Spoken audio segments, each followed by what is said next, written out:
یہی ہے، یہی حکمت، یہی دانائی۔ وَإِذْ قَالَ لُقْمَانُ لِابْنِهِ وَهُوَ يَعِظُهُ یا بنیا، یا بنیا یہ اس میں تصغیر کا انداز ہے جو بڑی ہی محبت کے انداز میں کہا جاتا ہے، اے میرے پیارے بچے۔ اب اس کا یہ معنی نہیں ہے کہ وہ بہت چھوٹے سے بچے تھے، وہ صاحبزادے حضرت لقمان کے جنہیں وہ نصیحت کر رہے تھے، لیکن ظاہر بات ہے کہ والدین کے لیے اولاد کتنی ہی بڑی ہو جائے وہ ان کے لیے وہ بچوں کے مانند ہیں، اور ان کی محبت اور شفقت کا وہی انداز ہوتا ہے جیسے کہ کسی بہت چھوٹے سے بچے کے لیے وہ یا بنیا لا تشرک باللہ، اللہ کے ساتھ شرک مت کیجو، بلکہ تشرک فعل بنے گا شریک مت کیجو اللہ کے ساتھ۔ گویا کہ یہاں پر محذوف مانا جائے گا لا تشرک باللہ شیئا، کسی بھی شے کو اللہ کے ساتھ شریک مت کیجو۔ ان الشرک لظلم عظیم، یقیناً شرک بہت بڑا ظلم ہے، بہت بڑی ناانصافی ہے، بہت بڑی زیادتی ہے۔ اس میں اب ایک بات تو یہ نوٹ کیجئے کہ جو سلسلہ کلام چلا آ رہا ہے اس سے جو منطقی نتیجہ نکلا وہ یہ ہے کہ اللہ کا جو شکر ہے اس کا سب سے پہلا سب سے عظیم تقاضا کیا ہے؟ اس کے ساتھ شرک نہ کیا جائے، توحید پر قائم رہا جائے، یہی گویا کہ در حقیقت شکر خداوندی کا واحد تقاضا ہے۔ باقی آپ اللہ تعالیٰ کے ساتھ اور کیا کریں گے، اس کے احسانات کا کیا بدلہ چکائیں گے؟ وہ جو میں نے آپ کو حکایت سنائی تھی مولانا روم کی کہ گڈریا جو ہے اللہ سے ہم کلام تھا کہ اللہ اگر تو میرے سامنے آ جائے تو میں تیرے پاؤں دھوؤں اور تیرا جسم دابوں اور تیرے سر میں سے جوئیں نکالوں، یہی خدمت ہے کہ جو میں بجا لا سکتا ہوں۔ تو ہم اللہ تعالیٰ کی کیا خدمت کر سکتے ہیں؟ اللہ تعالیٰ کو اس احسانات کا کیا بدلہ دے سکتے؟ لیکن ایک اس کے ساتھ شرک مت کرو، یہ ظلم تو مت کرو جو ظلم عظیم ہے۔ ویسے یہ کہ اس ایک لفظ کے اندر قیامت مضمر ہے، اس لیے کہ ہمارا پورا دین دین توحید ہے۔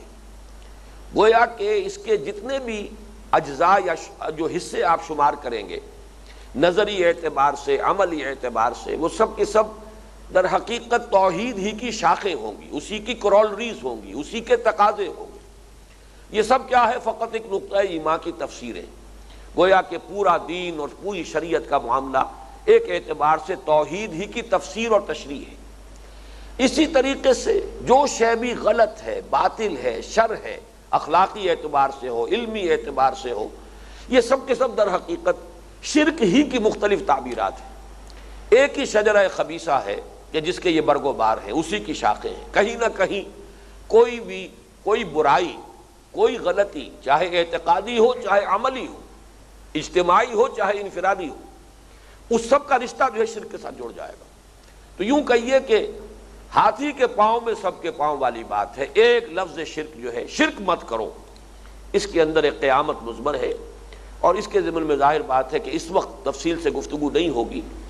میرا یہ معمول رہا اس منتخب نصاب کے درس کے ضمن میں کہ اس رکوع کے درس کے بعد پھر علیحدہ سے ایک گفتگو ہوتی ہے کہ جو حقیقت و اقسام شرک کے موضوع پر مشتمل۔ میں کوشش کروں گا کہ اس مرتبہ بھی وہی ترتیب جو ہے برقرار رکھوں۔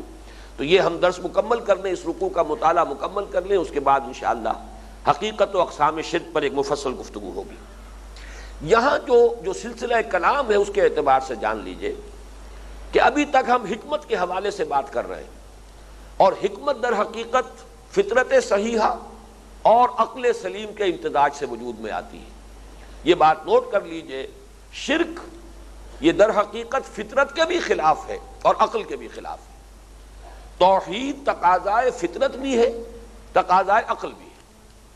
قرآن مجید نے بار بار ایک مشاہدہ جو تھا اہل عرب کا، جو مشرکین عرب تھے، ان کا اپنا مشاہدہ ہے جس کو دلیل کے طور پر پیش کیا ہے کہ تمہاری فطرت جو ہے وہ توحید کی گواہی دیتی ہے، تمہاری زبانیں شرک کا اقرار کر رہی ہیں، تم نے ان معبودوں کو مانا ہوا ہے، بہت سے گھڑ لیے ہیں معبود، ان ہی الا اسماء سمیتموها انتم وآباؤکم، لیکن تم اگر اپنے دلوں میں جھانکو گے تو تمہیں محسوس ہوگا کہ تمہاری اپنی فطرت توحید کی گواہی دیتی ہے، اور اس کا ان کی زندگی سے ایک استشہاد کیا ہے، ایک گواہی دی ہے کہ جب بھی کبھی تم کسی آفت میں پھنس جاتے ہو، کسی تکلیف میں، کسی مصیبت میں، اس وقت تم اپنے معبودوں میں سے کسی کو نہیں پکارتے، صرف اللہ کو پکارتے ہو۔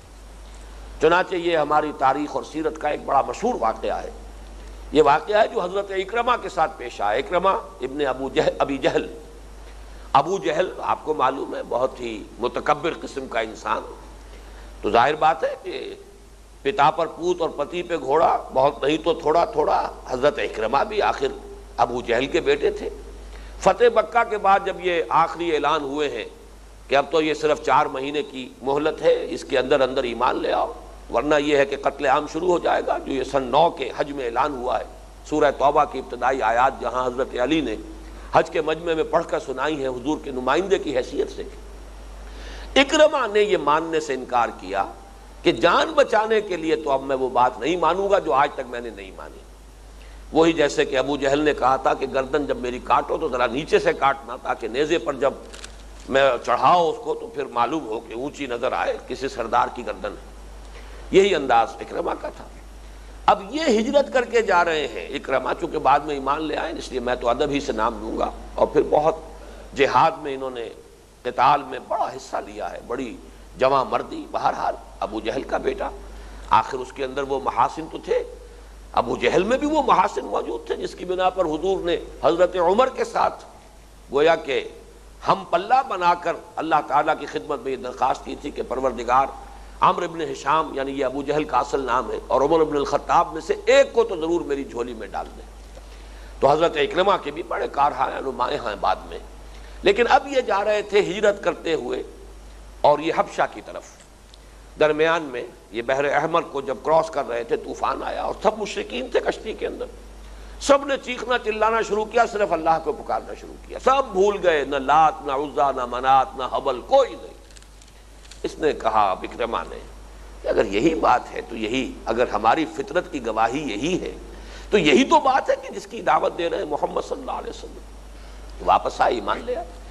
معلوم یہ ہوا کہ یہ گواہی آپ نے جو بھی قرآن مجید کے پڑھنے والے ہیں، یہ استشہاد قرآن مجید نے بار بار کیا ہے کہ یہ تمہاری در حقیقت فطرت کے خلاف ہے شرک. تمہاری فطرت میں بھی گواہی توحید کی ہے. اسی طریقے سے عقل جو ہے، آج کی سائنس جو ہے، جن حضرات کو بھی اس کے جو بھی مبادیات ہیں ان کا علم ہے، انہیں معلوم ہے کہ سائنس کا حاصل بھی یہی ہے، توحید. یہ دوسری بات ہے کہ اب سے کچھ عرصے پہلے کی سائنس جو ہے وہ جس توحید تک پہنچی تھی وہ توحید مادے کی توحید تھی. تمام کائنات ایک ہی شے کا مظہر ہے، وہ مادہ ہے. وحدتی ہو گئی. ہر شے جو ہے بظاہر تو چیزیں بڑی مختلف نظر آ رہی ہیں. کوئی مائع ہے اور کوئی لکوڈ ہے اور کوئی گیس ہے اور کوئی سالڈ ہے، مختلف جو ہے تقسیمیں تھیں، لیکن سب کی سب ایٹمز کی بنی ہوئی ہیں. سب کے اندر مادہ ہے، گویا کہ قدرے مشترک ہیں.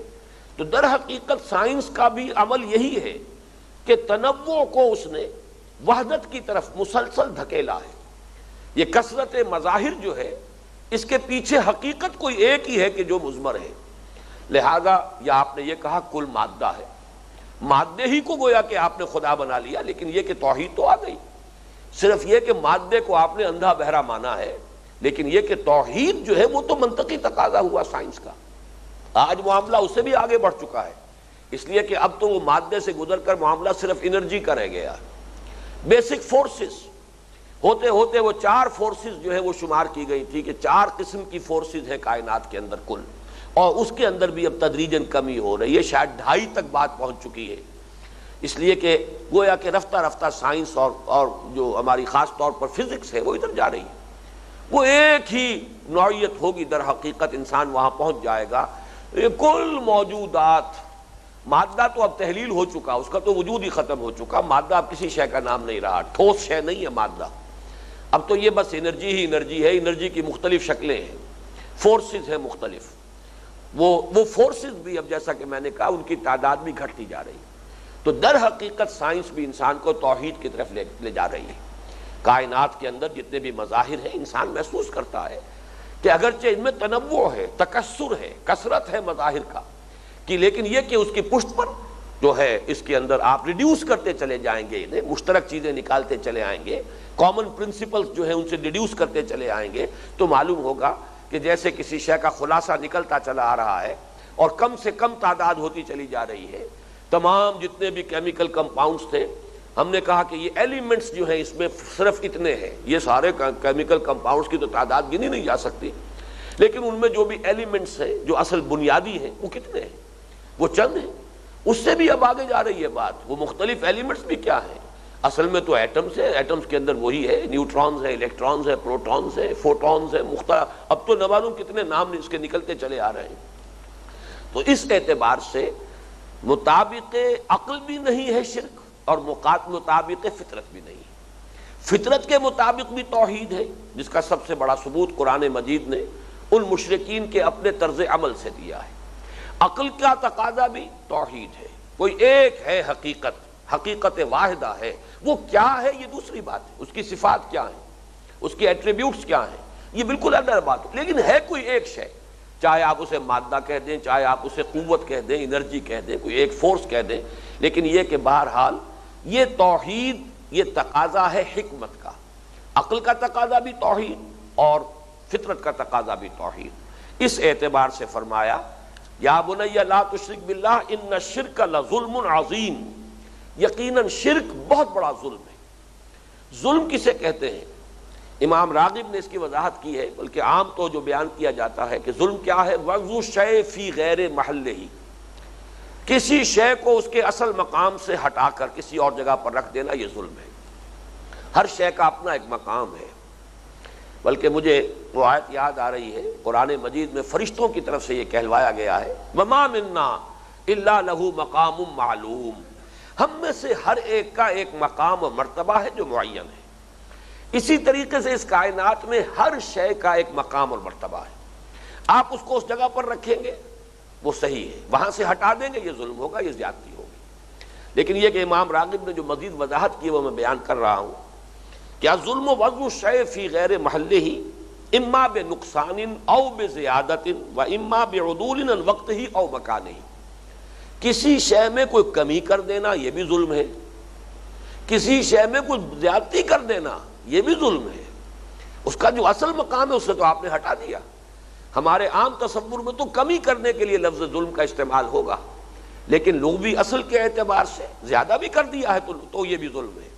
صحیح مقام یا اسے اپنی جگہ اور اس کے وقت سے ہٹا دینا یہ بھی ظلم ہوگا۔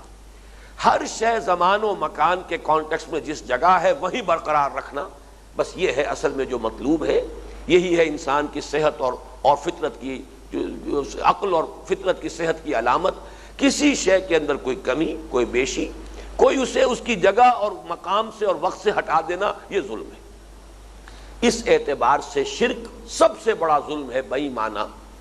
شرک میں دو ہی شکلیں ہوں گی، یا تو مخلوقات میں سے کسی کو اٹھا کر اللہ کے برابر کیا جائے گا، یا اللہ کو کسی اعتبار سے گرا کر مخلوق کے مشابہ اور مخلوق کی صف میں لے آیا جائے گا۔ دو کے سوا تیسری کوئی صورت ہے نہیں، یا تو اللہ کو اس کے مقام رفیع سے گرائیے اور مخلوقات کی صف میں لے آئیے کسی اعتبار سے، اس کی ذات کے اعتبار سے، اس کی صفات کے اعتبار سے، اس کے اختیارات کے اعتبار سے، اس کے حقوق کے اعتبار سے، کسی بھی اعتبار سے آپ نے اللہ کو گرا کر اور مخلوقات کی صف میں کھڑا کر دیا، یا مخلوقات میں سے کسی کو ایلیویٹ کیا، اٹھایا اور اسے اللہ کا ہم پلہ بنا دیا۔